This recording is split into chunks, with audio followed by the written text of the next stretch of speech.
Hello, welcome back to my YouTube channel और मेरा नाम प्रांजल है। आज मैं आपको सी टेट की सीडीपी की वीडियो डालूंगा, जिसमें क्या है, आपके 30 क्वेश्चंस होंगे।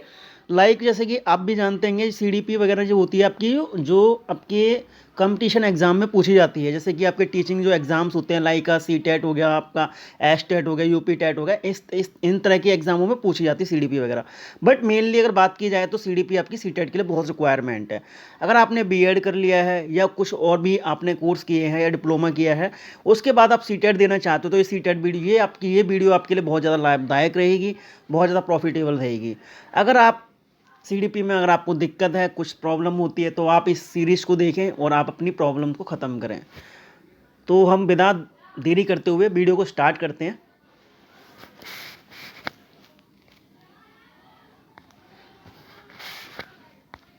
आपका फर्स्ट क्वेश्चन है, विकास के किस क्षेत्र का संबंध बौद्धिक सामर्थ्यों जैसे कि ध्यान, स्मृति, समस्या समाधान, कल्पना और रचना करने से है? चलो पहले इंग्लिश में पढ़ लेते हैं। Which domain of the development related to intellectual abilities such as attention, memories, problem solving, imagination and creativity. देखो ये सब बातें, ये सब अगर ये सब पॉइंट्स किस में आते हैं, आपके संज्ञान में आते हैं। तो आपका फर्स्ट ऑप्शन है संवेगात्मक क्षेत्र, और सेकंड ऑप्शन है आपका सामाजिक क्षेत्र, और आपका नेक्स्ट ऑप्शन है शारीरिक क्षेत्र। तो आपका ये भी नहीं होगा इसका आंसर, ना आपका ये सामाजिक क्षेत्र होगा, ना ही आपका डी आंसर होगा। तो इसका राइट आंसर होगा संज्ञानात्मक क्षेत्र, कॉग्निटिव डोमेन। अब बढ़ जाते हैं नेक्स्ट क्वेश्चन पर। सना ने अपने कमीज का बटन बंद करने ने व कलम पकड़ना सीखने से पहले गिलास और बोतल पकड़ना सीख लिया। यह उदाहरण किस ओर संकेत करता है? ये उदाहरण करता है आपका विकास एकयामी है, या विकास की दिशा शीर्षगामी है, या फिर विकास की दिशा दिशा अधोगामी है, या विकास का क्रम अनिश्चित है। तो इसका आपका आंसर राइट होगा, विकास की दिशा शीर्षगामी है। B option is right. अब आगे बढ़ जाते हैं हम नेक्स्ट क्वेश्चन पर। बच्चों का विकास इनमें से किसका परिणाम है? केवल अनुवांशिकता? नहीं, करेक्ट इनकरेक्ट होगा। केवल वातावरण? नहीं। सीडीपी में आपका जैसे भी जो भी आपके पैडागोजी में जो केवल अगर आंसर है ना, तो केवल वो नहीं, ठीक नहीं रहता। विद्यालय और शिक्षा का? नहीं। वातावरण, अनुवांशिकता और वातावरण के बीच परस्पर अंतःक्रिया का? बिल्कुल राइट आंसर डी होगा आपका। Development of children is a result of only heredity? Not. Only environment? It is not correct. schooling and education? Not, it is not correct. Interaction between heredity and environment? ये बिल्कुल आपका right answer है, D option is ठीक। आगे बढ़ जाते हैं fourth question. Which of this is not a primary agent of socialisation? आपका इसमें नोट का बहुत ज़्यादा ध्यान रखना है। निम्न में कौन सा सामाजिकरण का प्राथमिक कारक नहीं है? प्राथमिक कारक में आप पता है परिवार आता है आपका, ठीक, परिवार वगैरह हो गए, ये सब आते हैं। अगर आपको देखो परिवार हो गया, फैमिली, नेबरहुड, अड़ोस पड़ोस, समकक्षी, तो ये भी है, ठीक है, ये आपके साइट हैं। बट आपके इसमें क्या पूछा, नोट का पूछा है, तो नोट का पूछा है, तो आपका राइट का आंसर क्या हो जाएगा? डी। आपका क्या हो जाएगा? आपका डी आंसर इज करेक्ट। आगे बढ़ जाते हैं।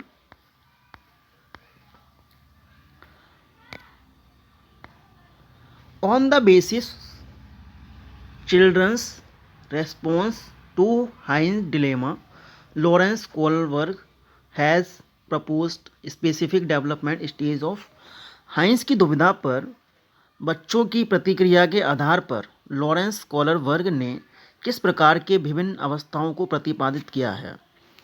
फर्स्ट, नैतिक विकास।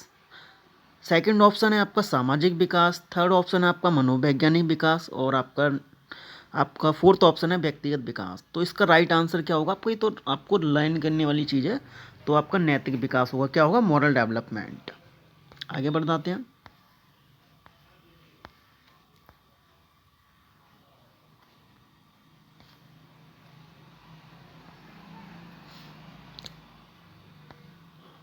नौ वर्षीय लीला ने बटनों के संग्रह को उनके माप के अनुसार वर्गीकृत किया, राइट। फिर उसने सभी समूहों के बटनों को एकत्रित किया, फिर उन्हें उनके छेदों के आधार पर दोबारा वितरित किया। जीन पियाजे के संज्ञानात्मक विकास के सिद्धांत के अनुसार लीला विकास के चरण पर है। 9-year-old Leela classifies a collection of buttons according to their size. She them then combine all group of buttons and the redistribute them on the basis of whole on them according to Jean Piaget theory of the cognitive development. Leela is a stage of development. पूर्व संक्रियात्मक नहीं, not. अमूर्त संक्रियात्मक नहीं रहेगा। Sensory motor, no. आपका right answer होगा C, मूर्त संक्रियात्मक। Concrete optional, operational.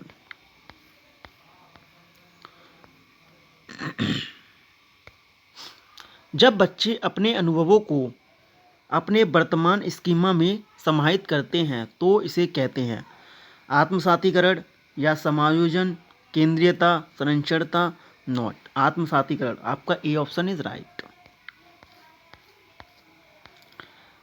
लेव वाइगोत्स्की के संज्ञानात्मक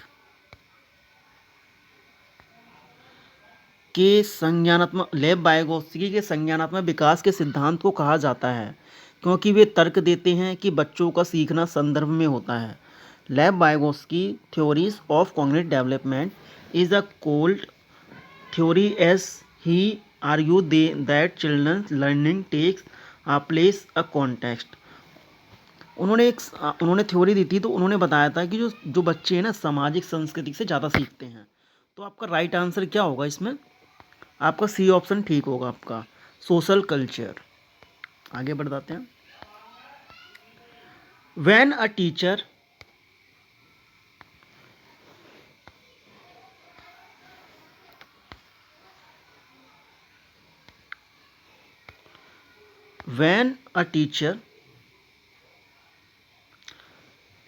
adjust the support offered to child to fit the child current level of performance and to help her reach her zone of proximal development, and the teacher is using cooperative learning, demonstrating intersubjectivity, scaffolding the child या inducing cognitive conflict in the child। तो उसका right answer आपका क्या होगा? Part होगा, C option. जैसे कि जब कोई टीचर क्या होता है, जब कोई बच्चा, जब मान लो कोई क्वेश्चन को नहीं कर पाता है, और जब वो टीचर उसको हिंट देती है, थोड़ा वो समझाती है, फिर कहती है कि अब आप इसे करो, तो उसको हम कहते हैं पाड़ कहते हैं या मचान कहते हैं, और इसको इंग्लिश में हम क्या कहते हैं? सेफेलोकोडिंग कहते हैं हम इसको। आगे बढ़ जाते हैं। Sorry for that. एक प्रगतिशील कक्षा में शिक्षण पाठ्यपुस्तक केंद्रित होता है। एक प्रगतिशील कक्षा में क्या होता है? शिक्षण पाठ्यपुस्तक केंद्रित होता है? नहीं। योगात्मक परीक्षा पर बल दिया जाता है? नहीं। विद्यार्थी अध्ययन में सक्रिय भूमिका निभाते हैं। जो आपके विद्यार्थियों के लिए ठीक हो या एक्टिव होने की बात के, वो आपका राइट आंसर होता है, आपका पेडागोजी में लाएगा। अध्यापक दंड और पुरस्कार द्वारा छात्रों को शिक्षण देते हैं? नहीं, ये तो बिल्कुल भी ठीक नहीं होगा आपका। आपका राइट आंसर क्या होगा? C. Teaching is a textbook centring? नहीं, टेक्स्ट बुक सेंटर नहीं होना चाहिए। Emphasise the placed on the summative assessment? नहीं, ये एग्जाम पर ज़्यादा फोकस नहीं करना चाहिए। Learners play an active part in the their learning, मतलब बच्चों को एक्टिव होना चाहिए। Teacher uses reward and the punishment? Reward और पनिशमेंट का ये होता है कि अगर आप उसको पनिशमेंट दोगे या रिवॉर्ड दोगे तो अच्छा करेगा, उसके बाद नहीं कर पाएगा, तो इसलिए रिवॉर्ड और पनिशमेंट को ज़्यादा खास नहीं माना जाता। अब हम आगे बढ़ जाते हैं।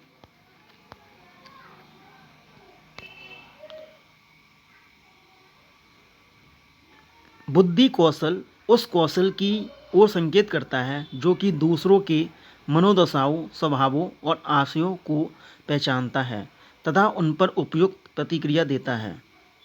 इसे हम क्या कहेंगे? अंतर्व्यक्तिक कहेंगे या अंतराव्यक्तिक कहेंगे, स्थानिक कहेंगे, तार्किक के गणितीय कहेंगे।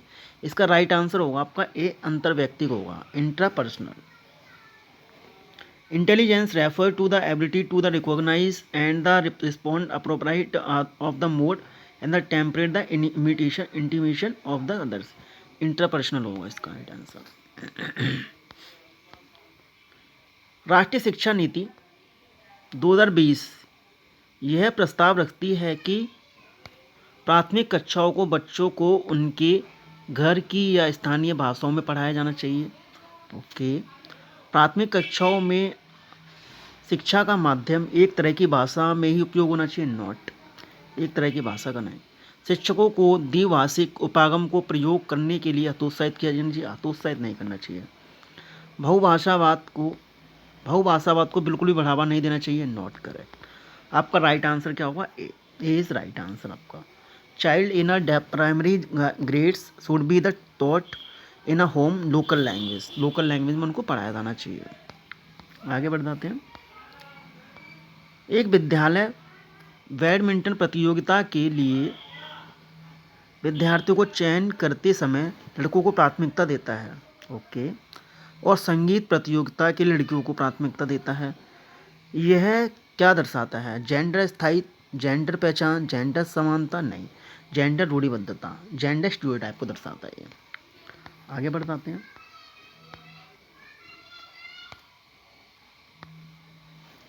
सतत और व्यापक मूल्यांकन में इनमें से क्या शामिल है, मूल्यांकन के मापदंडों और उपकरणों की योजना बनाना, शिक्षकों द्वारा सावधानी पूर्वक रिकॉर्ड अभिलेख को तैयार करना, बच्चों का समय समय पर परीक्षण करना एवं उनका श्रेणीकरण करना। Third is not correct. शिक्षण को अधिगम प्रक्रिया के साथ एकीकृत करना। आपका थर्ड इसका नॉट करेक्ट होगा। बाकी जो इसमें आप जिस भी ऑप्शन में थर्ड हो ना उसको काट दो आप। ये करेक्ट अनकरेक्ट होगा, ये करेक्ट होगा, इनकरेक्ट होगा, और आपका ये आपका ठीक होगा। ए ऑप्शन इज राइट आपका।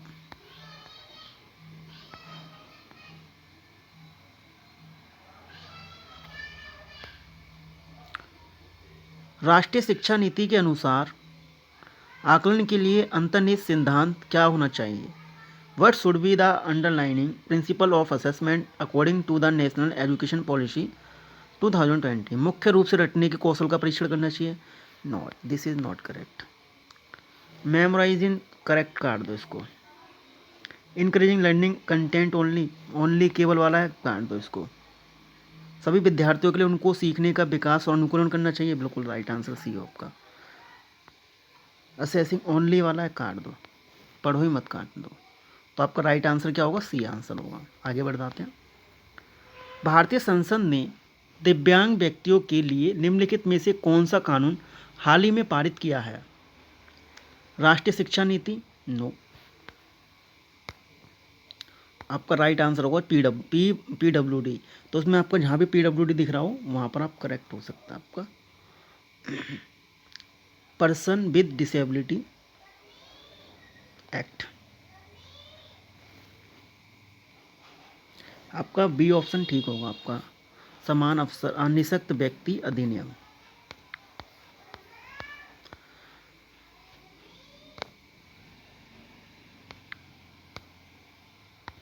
निम्नलिखित में कौन सा कथन प्राथमिक शिक्षा में समावेश की भावना का सटीक रूप से वर्णन करता है? शिक्षक केवल मानक और एक तरह की भाषा के प्रयोग को ही बढ़ावा देना चाहिए, नहीं, केवल वाला तो काट दो आप। शिक्षक को जाति समूह के बच्चों के लिए पूर्वाग्रह रखता है, ये भी काट दो आप। शिक्षक को विशेष शैक्षणिक आवश्यकताओं और वाले बच्चों से कोई अपेक्षा नहीं होती, ये भी काट दो आप। आपका राइट आंसर क्या होगा? शिक्षक सांस्कृतिक रूप से उत्तरदायी शिक्षा शास्त्र का प्रयोग करता है, करेक्ट आंसर। मतलब वो आपकी टीचिंग जो होती है ना, टीचिंग पैडागोजी का प्रयोग करता है, अच्छी पैडागोजी इसका।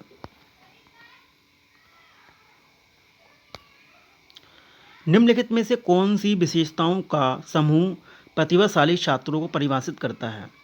शीघ्रता से सीखते हैं और उसे याद रखते हैं, करेक्ट। सतर्क हैं और तुरंत उत्तर देते हैं, बारीकी से अवलोकन करते हैं, करेक्ट। तोड़ के साथ बेहतर प्रदर्शन करते हैं, करेक्ट। तो इसका आपका राइट आंसर क्या हो जाएगा? C option is right. निम्नलिखित में से कौन सी शैक्षणिक प्रणाली अत्यधिक दृष्टिबाधिता से जूझते हुए विद्यार्थियों के समावेशन हेतु प्रभावशाली नहीं है? प्रत्यक्ष प्रत्यक्ष और स्पष्ट रूप से बोलना व पढ़ाना, 3 आयामी नक्शे और चार्ट, ये बिल्कुल ठीक है आपका। आपके 3 डायमेंशन वाले मैप्स, बिल्कुल राइट। ऐसी किताबें और बोर्ड जिनको छुआ या महसूस किया जा सकता है, बिल्कुल राइट आंसर। दृश्यात्मक प्रस्तुतिकरण देने के लिए कंप्यूटर का उपयोग, खाली कंप्यूटर का उपयोग करने से कुछ नहीं होगा आपका। तो आपका राइट, अच्छा आपके इसमें नोट पूछा है ना, तो आपका नोट कौन सी किसमें, डी, तो डी इसका राइट आंसर होगा।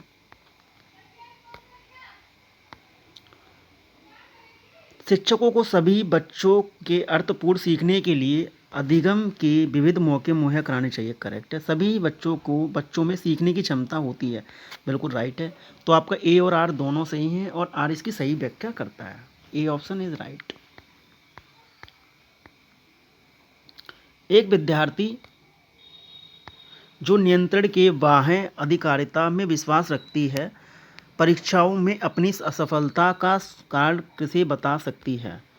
अगर वो उसको एक्सटर्नल, अगर वो कहती है कि एक्सटर्नल प्रॉब्लम है, तो वो क्या करेगी, बाहरी है तो क्या करेगी, ज़्यादातर उसके बैड लक था या हो सकता है किसी टीचर में कमी निकाल देगी, तो इस तरह की होगी। वो ये तो नहीं कहेगी, कभी नहीं कहेगी योग्यता की कमी या तैयारी की कमी, ये तो कभी नहीं कहेगी। तो आपका राइट आंसर क्या होगा आपका, बुरी किस्मत। आप वो कहेगी बुरी किस्मत है, बैड लक। प्रगतिशील कक्षा में एक प्रभावी वातावरण का निर्माण करते समय निम्नलिखित में किन बातों का ध्यान रखना चाहिए? अन्वेषण को प्रोत्साहित करने के लिए सामग्री को व्यवस्थित करने की विधि, ओके। जोखिम लेने में विद्यार्थियों की सहायता करने के तरीके, एक समान क्षमता वाले विद्यार्थियों को एक समूह में रखना, ये आपका इनकरेक्ट होगा। आकलन की भिन्न भिन्न विधियों को अपनाना, जहाँ पर भी थर्ड ऑप्शन हो ना वो काट दो आप, बिल्कुल। तो आपका थर्ड ऑप्शन आपका इसमें भी है और आपकी बाकी तीनों करेक्ट है, तो तीनों किस में दे रखे हैं आपके, सी ऑप्शन में, तो आपका सी ऑप्शन राइट होगा आपका। निम्नलिखित में से कौन सी एक सहगामी अधिगम युक्ति है? फर्स्ट है आपका ढालना, दूसरा क्रमबद्धता और तीसरा आपका सामाजिक प्रतिकरण और डी ऑप्शन है आपका पारस्परिक रूप से प्रश्न करना। तो सहगामी क्या है, मतलब आप बच्चे कोऑपरेटिव होकर सीख रहे हैं, तो क्या है, पारस्परिक रूप से प्रश्न करेंगे एक दूसरे से, तब वो सीखेंगे। अब आगे बढ़ाते हैं। मोहन ने विद्यार्थियों को आयतन की समझ बनाने के लिए भिन्न धारिताओं वाले बर्तन दिए, ओके। फराह ने अपने विद्यार्थियों को कड़े का यांत्रिक कार्य बनाने की संभावनाओं को मानस मंथन करने के लिए कहा। दोनों अध्यापक अपनी कक्षा में किस विशिक्षण शास्त्रीय युक्ति का प्रयोग कर रहे हैं? फर्स्ट ऑप्शन है व्यवहारवाद, सेकंड ऑप्शन है रचनावाद और सी ऑप्शन है आपका स्पष्ट अनुदेशन और डी ऑप्शन है आपका सक्रिय अनुकूलन। तो आपका राइट आंसर क्या होगा आपका रचनावाद का। वो क्या कर रहे हैं बच्चे, कंस्ट्रक्ट करके सीख रहे हैं बच्चे। आगे बढ़ जाते हैं। शिक्षा ढांचे में शैक्षणिक अवबोध के अतिरिक्त छात्रों के सामाजिक संवेगात्मक आवश्यकताओं पर ध्यान दिया जाना चाहिए। संज्ञान में संवेग महत्वपूर्ण भूमिका रखते हैं, बिल्कुल दोनों आपके राइट हैं और ये जो आर है आपकी ए की सही व्याख्या करता है, तो ए ऑप्शन इसका राइट होगा। शैक्षणिक कार्यों में बच्चों द्वारा की गई त्रुटियों को समझना निम्न में से क्या है? केवल विद्यार्थियों की बौद्धिक क्षमताओं को आकलन करने में केवल तो काट दो आप। शिक्षा प्रक्रिया में केवल काट दो। शिक्षण के साथ साथ सीखने की प्रक्रिया को समझने के लिए प्रासंगिक है, सी आपका राइट आंसर है। आपका ये भी पढ़ लेते हैं क्या है, शिक्षण या सीखने में संबंधित किसी भी क्षेत्र के लिए प्रासंगिक नहीं है, ये आपका डी इनकरेक्ट। आगे बढ़ जाते हैं। निम्न में से समलोचनात्मक चिंतन में क्या शामिल है? आपका राइट आंसर है आपका परासंज्ञान या विश्लेषण या मनन। तो आपके क्या है, तीनों ही आपके राइट हैं, जिसमें भी तीनों दे रखे हैं वो right, A option is right. Anita जो कि चौथी कक्षा की अध्यापिका है, अपनी कक्षा में एक ऐसी स्थिति का सामना कर रही है जहां कई विद्यार्थियों को पढ़ाए जा रहे विषय में उकताहट का मतलब होता है बोर्डम, या मतलब बोरियत फील कर रहे हैं। इस स्थिति में उसे क्या करना चाहिए? इन विद्यार्थियों की अनदेखी करनी चाहिए, नहीं, इनकरेक्ट। इन विद्यार्थियों को दंडित करें? नहीं, दंड देना कोई अच्छी बात नहीं है। पाठ के विषय वस्तुओं और पढ़ाने के तरीके पर पुनः चिंतन करना चाहिए। बिल्कुल सी इज़ राइट। मान ले कि विद्यार्थी सीखने के लिए सक्षम नहीं है, ऐसा नहीं है। आपका सी इज़ राइट आंसर होगा। किसी अध्यापक को अपने विद्यार्थियों को आंतरिक रूप से प्रेरित करने के लिए क्या कहकर प्रोत्साहित करना चाहिए? जो विद्यार्थी सबसे पहले कार्य खत्म कर लेंगे उन्हें 5 सितारे देंगे। 5 स्टार ऐसी कोई चीज़ ये ठीक नहीं मानी जाती। मैं देखती हूँ कि कौन प्रथम आता है। नहीं, इनकरेक्ट। आप कंपटीशन नहीं कराएंगे। आप इस काम पर करना, इस पर काम करना कितना मज़ेदार है। चलो देखते हैं हम इस गतिविधि में क्या क्या सीख सकते हैं। देखो ये आपका सी ऑप्शन राइट है। इसमें क्या होगा, जब गतिविधि होगी तो क्या होता है कि बच्चे एक दूसरे से इंटरेक्शन करते हैं। जब इंटरेक्शन करते हैं तो बच्चा अच्छे से सीखता है। वे केवल जल्द ही इस काम को पूरा नहीं करते हैं, उन्हें खेल के सत्र में खेलने नहीं, ये तो खेलने नहीं जाने दूंगी, इसका क्या मतलब है? आपका सी ऑप्शन राइट। सीखने की गति है पूरी तरह से व्यक्तिगत कारकों पर निर्भर करती है या पूरी तरह से पर्यावरणीय? पूरी तरह से नहीं। जब पूरी मतलब कोई एक आंसर जब पूरी एक के पक्ष में गिर जाए ना तो उसको हम इनकरेक्ट कहते हैं ज़्यादातर। पूरी तरह से पर्यावरणीय कारकों पर नहीं, व्यक्तिगत और पर्यावरणीय कारकों की पारस्परिक क्रिया पर निर्भर है। बिल्कुल करेक्ट आंसर आपका सी। नहीं, दोनों स्वतंत्र है नहीं, ये तो इनकरेक्ट हो जाएगा आपका। अगर आपको वीडियो अच्छी लगी हो तो लाइक करना, कमेंट करना, शेयर करना। Thank you for watching this video.